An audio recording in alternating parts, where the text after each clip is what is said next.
गांव गांव में हर घर तक शिक्षा की ज्योति जलाएंगे। गांव की अंतिम झोपड़ी तक शिक्षा को ले जाएंगे। यस बच्चों, I M R K Pandey और इस ब्यूटीफुल चैनल में आपका बहुत स्वागत है। तो बेटा, आज से आपकी continue first year Hindi medium class start हो रही है। रेगुलर आपको डेली बेसिस पर वीडियोस मिलेंगे और मैं आपसे बार बार कहता हूँ कि आप मेरे वीडियोस को देखिए, कंप्लीट नोट्स बनाइए। आप 15 दिनों तक ये काम कीजिए। अगर आपको 15 दिनों में कोई भी प्रभाव, कोई भी इफेक्ट समझ में नहीं आता है कि नहीं मुझे फिजिक्स नहीं आ रही, तो आप मेरे चैनल से हट जाइए। बशर्ते अगर आप मेहनत करेंगे तो ये मेरा कॉन्फिडेंस है कि आपको फिजिक्स कंप्लीट आएगी। तो yes, physics in interesting style with R K Pandey. तो ओके बेटा, आज की क्लास स्टार्ट करते हैं। ठीक, तो देखो यहाँ पर मैंने लिखा है कि आज का लक्ष्य क्या है, आज हम क्या पढ़ने वाले हैं। एक्चुअली आज जो हमारे चैप्टर का नाम है, जो हमें जो चैप्टर पढ़ना है, ठीक है, तो आज जो हमको चैप्टर पढ़ना है, जो यूनिट स्टार्ट कर रहे हैं वो सेकंड यूनिट है और चैप्टर का नाम है सरल रेखा में गति। चैप्टर का नाम क्या है बच्चे? सरल रेखा में गति। ध्यान देंगे, सरल रेखा में गति।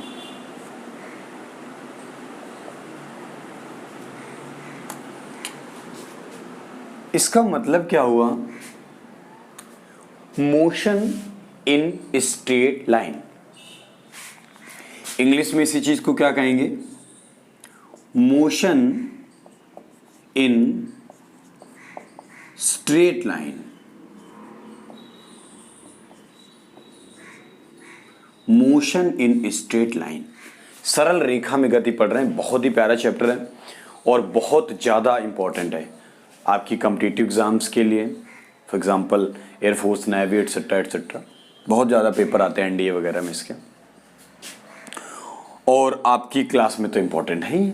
तो ये बेटा बेसिक है, यहाँ से लेकर के आगे तक के लिए, तो आप एकदम अच्छे से पढ़िए। देखो, पहली बात मैंने लिखी गति की अवस्था। कोई व्यक्ति चल रहा है या वह गति की अवस्था में है, ये चीज हम लोग कैसे जानेंगे, कैसे पता करेंगे कि नहीं कोई चीज गति की अवस्था में है या वो विराम की अवस्था में? गति की अवस्था, state of motion, state of rest, ठीक है। गति की अवस्था क्या है, विराम की अवस्था क्या है? तो अगर हम क्या करें कि थोड़ी देर के लिए सपोज किया कि ये एक रोड है, ये क्या है, रास्ता है, रोड है, पथ है। इस पर जो है एक पप्पू नाम का लड़का है। क्या नाम है बच्चे का? पप्पू नाम का लड़का है। वो चला चला जा रहा है। उसने क्या किया कि रास्ते में जो है एक ऐसे झोपड़ी टाइप की उसने कुछ देखी थी, ठीक है। उसने देखा कि रास्ते में जो है झोपड़ी टाइप में कुछ बनी हुई है, ठीक है। अब वो जाने लगा है। अब वो चलता चला जा रहा है। उसने 10 मिनट बाद देखा कि ये जो झोपड़ी थी वो इसने उसको क्रॉस कर लिया था 10 मिनट बाद चलते चलते। तो चलते चलते उसने ये झोपड़ी क्रॉस कर दी। इसका मतलब है कि ये जो पप्पू था वो गति की अवस्था में था, गति की अवस्था। अगर वो चलता रहे लेकिन फिर भी 10 मिनट बाद देखे कि जो झोपड़ी उसने आगे देखी थी वो अभी भी वहीं पर है, तो इसका मतलब है कि वो झोपड़ी पार नहीं कर पाया। वो चल तो रहा था लेकिन बस वहीं पर ऐसे ऐसे पैर चला रहा था। तो इस कंडीशन में हम उसको मानेंगे कि वो विराम की अवस्था में। कैसी अवस्था में? विराम की अवस्था। तो जो चीज हमने मानी, ये जो हमने वस्तु या जो भी निकाय मैंने मान लिया है, तो ये एक सर्टेन पॉइंट हो गया। हम हो गए क्या? हम हो गए एक प्रेक्षक। हम हैं देखने वाले कि हम कहाँ से कहाँ तक जा रहे हैं। तो अगर हम घर के सापेक्ष घर को पार कर जाते हैं, ठीक है, तो हम गति की अवस्था में वो पार नहीं कर पाते हैं, तो हम विराम की अवस्था में। क्या कहानी है, समझ में आ गई? तो ये जो घर है इसको हम लोग बोलेंगे निर्देश तंत्र या निर्देश बिंदु। ठीक, घर को हम लोग निर्देश तंत्र बोलेंगे। तो बहुत सिंपल सी डिफिनीशन बन के आ जाएगी आपकी फर्स्ट डिफिनीशन। और इसको मैंने अभी इंग्लिश में क्या कहा था बेटा, इंग्लिश भी नोट करते चला करिए, आपको काम आएंगी। स्टेट ऑफ मोशन, इसको इंग्लिश में बोला जाता है स्टेट ऑफ मोशन, और इसको बोला जाता है स्टेट ऑफ रेस्ट। ये नोट कर लेंगे, ठीक, ऐसे। तो अब गति की अवस्था की परिभाषा क्या कहेंगे हम फिजिक्स में? कहेंगे यदि कोई वस्तु किसी निर्देश तंत्र या निर्देश बिंदु, मैंने इसको निर्देश तंत्र माना है, कोई भी वस्तु कोई भी चीज निर्देश तंत्र हो सकती है, तो निर्देश तंत्र या निर्देश बिंदु के सापेक्ष अपनी अवस्था में परिवर्तन करता है। यदि कोई पिंड किसी निर्देश तंत्र या निर्देश बिंदु के सापेक्ष अपनी अवस्था में परिवर्तन करता है। अवस्था में परिवर्तन का मतलब क्या हुआ? 10 मिनट बाद देखा तो उसने उसको पार कर लिया, मतलब पहले किसी दूसरे अवस्था में थे अब और वो, तो अवस्था में परिवर्तन करता है तो पिंड गति की अवस्था में कहलाता है। तो पिंड गति की अवस्था में कहलाता है। फिर से परिभाषा सुन लीजिए। यदि कोई पिंड किसी निर्देश बिंदु या निर्देश तंत्र के सापेक्ष अपनी अवस्था में परिवर्तन करता है तो पिंड गति की अवस्था में कहलाता है, स्टेट ऑफ मोशन। और अगर वो पिंड अपनी अवस्था में परिवर्तन नहीं करता है तो वो विराम की अवस्था में कहलाता है। तो इसकी परिभाषा क्या कहेंगे? जब यदि कोई पिंड किसी निर्देश बिंदु या निर्देश तंत्र या किसी भी वस्तु के सापेक्ष अपनी अवस्था में परिवर्तन नहीं करता है, उसमें परिवर्तन करता है इसलिए गति इसमें नहीं करता है इसलिए, तो वह पिंड विराम की अवस्था में कहलाता है। तो यदि कोई पिंड निर्देश तंत्र या निर्देश बिंदु के सापेक्ष अपनी अवस्था में परिवर्तन नहीं करता है तो वह पिंड विराम की अवस्था में कहलाता है, स्टेट ऑफ रेस्ट। अब बात आ जाती है मेरे प्यारे बच्चों कि गति कितने प्रकार की होती है। क्या ये दोनों बातें समझ में आ गई? तो अब बात आती है अगर गति है तो फिर गति कैसी कैसी हो सकती है। तो मेनली बेटा गति जो होती है मोशन, वो 3 टाइप्स की मानी गई है। एक ट्रांसलेशनल मोशन जिसको आप लोग स्थानांतरीय गति कहते हैं, ट्रांसलेशनल मोशन होता है, स्थानांतरीय गति। दूसरा है घूर्णीय गति और तीसरा है कंपनीय गति। 3 चीजें, बहुत आसान है। स्थानांतरीय गति को कैसे याद करेंगे? यदि कोई पिंड एक सरल रेखा में गति करता है। कैसे गति कर रहा है बेटे? सरल रेखा में गति कर रहा है, सरल रेखा, तो पिंड की गति स्थानांतरीय गति कहलाती है। तो पिंड की गति क्या कहलाती है? स्थानांतरीय गति कहलाती है। कब? जब एक सरल रेखा में गति कर रहा है। अगर हम एग्जाम्पल की बात करें तो सड़क में चलती बस, इसका उदाहरण क्या है? सड़क में चलती bus, this is the example of translation motion, स्थानांतरीय गति का उदाहरण। या ऊपर से स्वतंत्र रूप से गिरती कोई वस्तु, ऊपर छोड़ दिए वो वस्तु गिर रही है, तो ऊपर से फ्रीली स्वतंत्र रूप से गिरती हुई जो वस्तु होती है उसकी भी गति क्या होती है? स्थानांतरीय गति होती है। बात समझ में आ गई ना? ऊपर से गिरती हुई वस्तु, स्थानांतरीय गति का उदाहरण। आप ये नोट करते जाएंगे बेटा कॉपी पेन में। अगला है नेक्स्ट रोटेशनल मोशन, घूर्णी गति। तो यदि कोई पिंड किसी रेखा किसी बिंदु को, जैसे ये कोई रेखा या कोई बिंदु जो भी मान लीजिए, बिंदु को, ठीक है, अपनी एक स्थिति मानकर, ठीक है, एक बिंदु के चारों ओर घूमता है। यदि कोई पिंड किसी रेखा या बिंदु के चारों ओर घूमता है तो उसे घूर्णी गति कहते हैं। जैसे सूर्य क्या है? सूर्य एक सेंटर में स्थित है, सूर्य एक केंद्र में स्थित है और उसके चारों ग्रह चक्कर लगा रहे हैं, तो सूर्य के चारों ओर पृथ्वी की गति। तो ये किस चीज का उदाहरण हो जाएगा? घूर्णी गति का। घूर्णी मतलब जो किसी एक चीज के चारों ओर चक्कर लगाए, वो घूर्णी गति होती है। बात क्लियर समझ में आ गई है? तो ये घूर्णी गति हो गई। जैसे नाभिक के चारों ओर इलेक्ट्रॉनों की गति घूर्णी गति होती है। तो घूर्णी गति बात समझ में आ गई। जब कोई पिंड किसी बिंदु, ठीक है, किसी बिंदु को केंद्र मानकर उसके चारों ओर घूमता है या किसी बिंदु के चारों ओर घूमता है, तो पिंड की गति घूर्णी गति कहलाती है, रोटेशनल मोशन। रोटेशन उसका नाम ही है, रोटेशन। नेक्स्ट है कंपनीय गति, वाइब्रेशनल मोशन। तो कंपनीय गति, ये कंपन वर्ड से लगा। अब कंपनी की है ना, समझ लेना, सैमसंग कंपनी की है का सर जी? बोले ओप्पो वीवो कंपनी की है का? एमआई रेडमी की कंपनी की है का? नो नो नो, कंपनी का मतलब वो नहीं है। कंपन, वाइब्रेशन, उसी से बनी है कंपनीय गति, वाइब्रेशनल मोशन। तो अब अगर कोई पिंड किसी साम्य अवस्था, अब साम्य अवस्था क्या होती है? थोड़ी देर के लिए सपोज करेंगे हम मेरे प्यारे बच्चों कि ये क्या है, ये एक दृढ़ स्थान है, ऊपर दृढ़ कोई दृढ़ चीज है ऊपर, और इससे एक झूला लटका हुआ है। क्या लटका है बेटा? झूला। तो जब ये झूला स्वतंत्र रूप से लटका होता है, तो जहां पर ये रुका होता है, इसको बोलते हैं साम्य स्थिति। साम्य स्थिति, इक्विलिब्रियम स्टेट, साम्य स्थिति इसको बोलते हैं। और जब ये झूला झूला जाता है तो ऐसे ऐसे झूलते हैं, ऐसे ऐसे ऐसे। तो जब झूला झूला जाता है तो उसकी गति कंपनी गति कहलाती है। मतलब जब कोई पिंड अपनी साम्य स्थिति के दोनों ओर कंपन करता है, तो उसे जो है हम कंपनी गति कहते हैं। कंपन करता है मतलब गति करता है। जब कोई पिंड अपनी साम्य अवस्था के दोनों ओर गति करता है, तो पिंड की इस प्रकार की गति को कंपनी गति कहते हैं। ये तो इतना आपका टॉपिक हो गया गति का। मैं रिवाइज कराऊंगा एक बार जल्दी से। आप याद करोगे, मन में मेरे साथ बोलोगे डिफिनेशन। गति की अवस्था क्या होती है?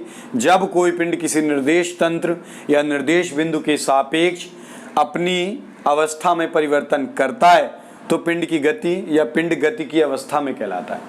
पिंड गति की अवस्था में कहलाता है। बात समझ में आ गई? जब कोई पिंड निर्देश तंत्र या निर्देश बिंदु के सापेक्ष अपनी स्थिति में परिवर्तन नहीं करता है, या किसी वस्तु के सापेक्ष अपनी स्थिति में परिवर्तन नहीं करता है, तो पिंड विराम की अवस्था में कहलाता है। गति के प्रकार, गति 3 प्रकार की होती है: स्थानांतरी गति, घूर्णी गति, कंपनी गति। जब कोई पिंड सरल रेखा में गति करता है, जैसे सड़क पर चलती बस या ऊपर से गिरता पिंड, तो पिंड की गति स्थानांतरी गति कहलाती है।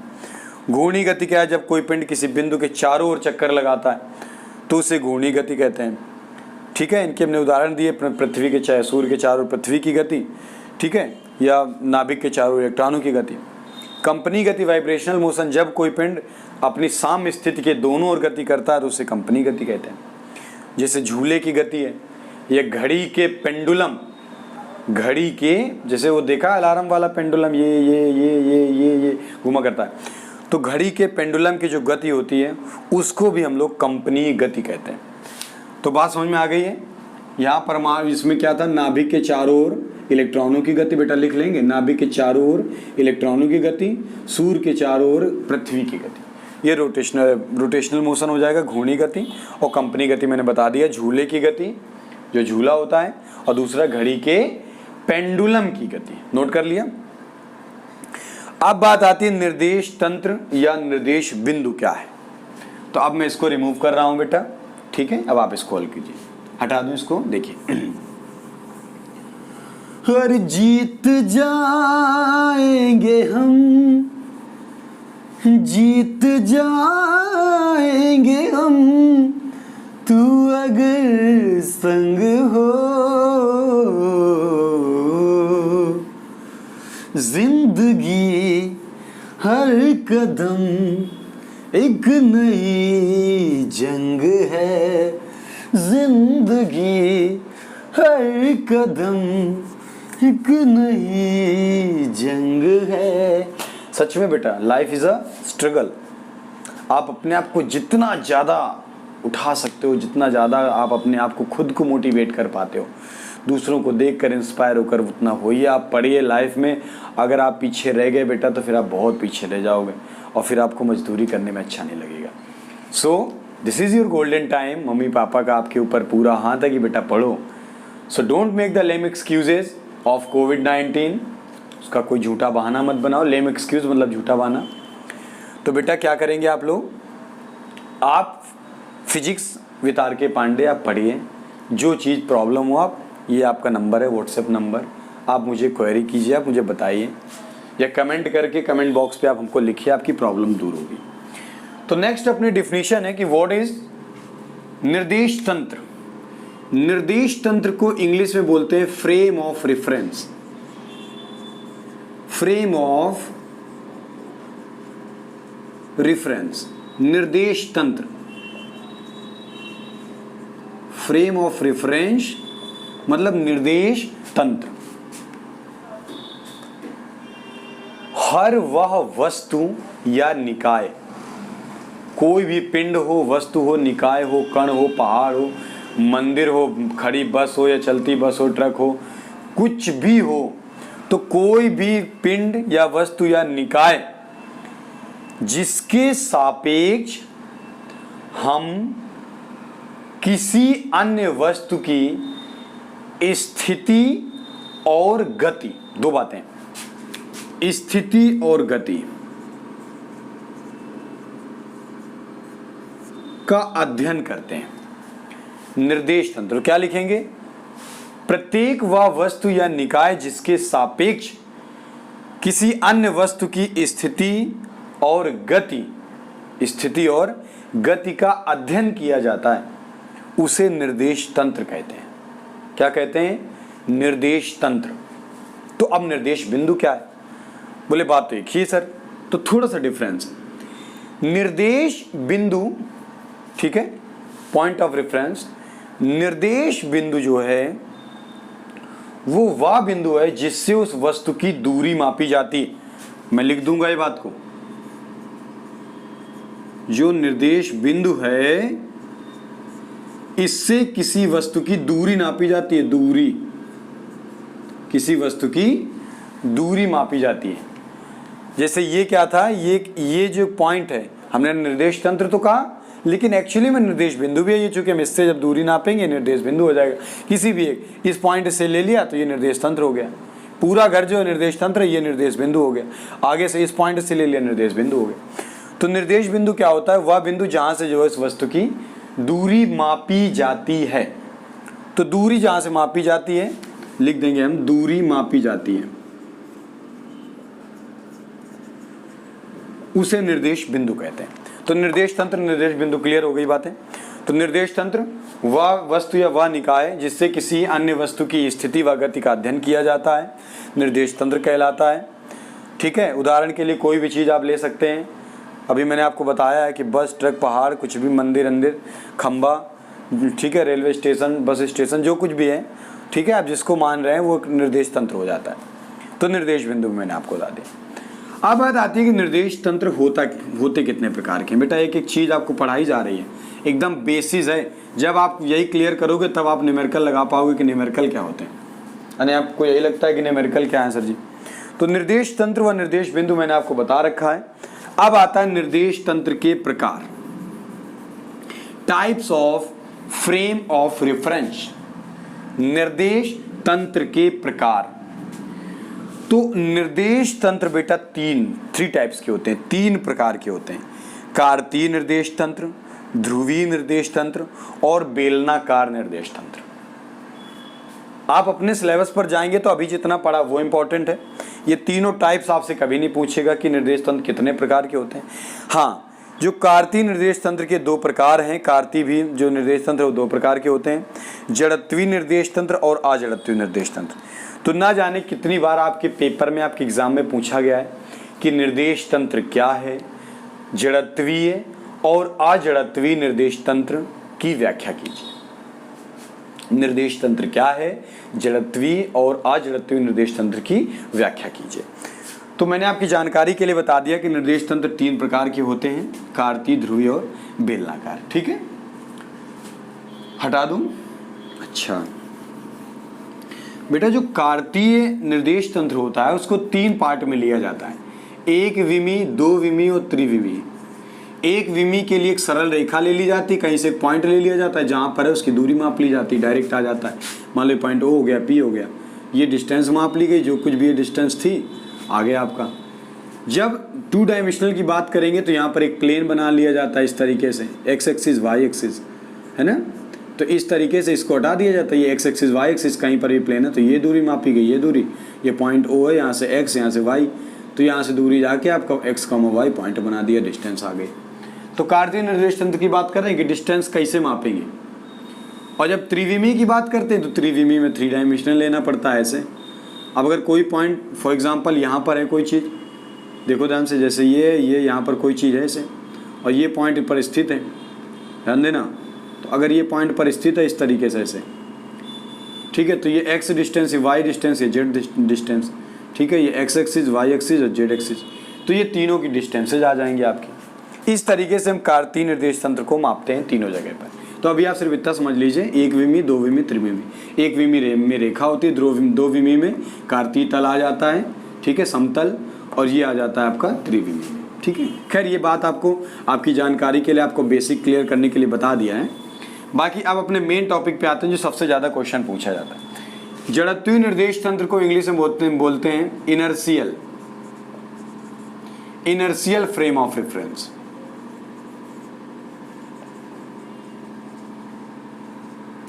और इसको बोलते हैं नॉन इनर्शियल, क्या बोलते हैं, non inertial frame of reference. ये पहला है। दूसरा जड़त्वीय और अजड़त्वीय निर्देश तंत्र। तो जड़त्वीय निर्देश तंत्र की अगर मैं बात करता हूं, बहुत ध्यान से सुनेंगे और नोट भी करते जाएंगे, मैं 10 बार बताता हूं डिफिनीशन। तो जड़त्वीय निर्देश तंत्र वह निर्देश तंत्र होता है जिसमें न्यूटन की गति का प्रथम नियम, जिसमें न्यूटन की गति का प्रथम नियम हमेशा सत्य प्रतीत होता है, मतलब सत्य होता है। मैंने क्या बोला, इसमें क्या लिखेंगे, जड़त्वीय निर्देश तंत्र वह निर्देश तंत्र होता है जिसमें न्यूटन की गति का प्रथम नियम सदैव सत्य होता है, अर्थात बिना किसी बाहरी बल के इसमें, मतलब वस्तु में गति उत्पन्न नहीं होती है, ठीक है। ये जड़त्वीय निर्देश तंत्र हो गया। मैं फिर से बताऊंगा, वह निर्देश तंत्र जिसमें न्यूटन की गति का प्रथम नियम सदैव सत्य प्रतीत होता है, अर्थात जड़त्वीय निर्देश तंत्र में किसी वस्तु में गति बिना बाबल के असंभव है, मतलब बिना बाबल के उसमें गति उत्पन्न नहीं हो सकती, ठीक है। इतनी बात समझ में आ गई। अब बात आती है अजड़त्वीय निर्देश तंत्र की। तो इसका जस्ट उल्टा है। अजड़त्वीय निर्देश तंत्र वह निर्देश तंत्र होता है जिसमें न्यूटन का प्रथम नियम असत्य प्रतीत होता है, गलत प्रतीत होता है। मतलब अजड़त्वीय निर्देश तंत्र में बिना किसी बाह्य बल के वस्तु में गति उत्पन्न कराई जा सकती है। अब इसका उदाहरण क्या है, जैसे हम लोग बस है, बस में कोई एक बॉल, एक गेंद डाल दी उसमें बॉल। अब अगर बस को चलाएंगे, गतिमान करेंगे, तो जैसे ही बस को चलाएंगे तो बॉल अपने आप पीछे की ओर गति करने लगेगी। तो क्या बॉल पर कोई बल लगा? नहीं लगा, वो तो केवल रखी थी। जैसे ही बस चली तो वो मूव करने लगी। तो देखो बिना किसी बाह्य बल की गति उत्पन्न हो गई। या गाड़ी चल रही थी, बॉल रखी है, अचानक गाड़ी ने मंदन उत्पन्न कर दिया, ब्रेक लगा दिया, तो वो आगे चली गई, ठीक है। तो जब वो आगे चली गई तब भी देखो बिना बाह्य बल की गति उत्पन्न हो गई। तो ये चीज हो गई अजड़त्वीय निर्देश। मैं फिर से परिभाषा बताऊंगा। जड़त्वीय निर्देश तंत्र वे निर्देश तंत्र होते हैं जिनमें न्यूटन का प्रथम नियम सदैव सत्य प्रतीत होता है, अर्थात बिना किसी बाह्य बल के पिंड में या वस्तु में गति उत्पन्न नहीं हो सकती है। अजड़त्वीय निर्देश तंत्र वह निर्देश तंत्र होता है जिसमें न्यूटन की गति का प्रथम नियम असत्य प्रतीत होता है, अर्थात बिना किसी बाह्य बल के वस्तु में गति उत्पन्न होती है। ये अजड़त्वीय। और मैंने बताया बस में रखी गेंद का उदाहरण। इतनी बात। तो बेटा आज का अपना एम यही था, पढ़ने का आज का लक्ष्य यही था। आज फर्स्ट ईयर की आपकी स्ट्रेट लाइन की फर्स्ट क्लास है बेटा। बहुत बेसिक चीज़ें थी, एकदम बेसिक बातें। अब आपको बहुत ज़्यादा मेहनत करने की ज़रूरत है। आप मेरे साथ जुड़े रहिए और ज़्यादा से ज़्यादा बच्चों तक ये ये जो वीडियो है वो सेंड कीजिए कि जो गरीब बच्चे हैं, हिंदी मीडियम बच्चे, वो बस पढ़ पाएंगे। और ये चैनल आपके लिए बच्चों, आपके तरीके से पढ़ाया जाएगा।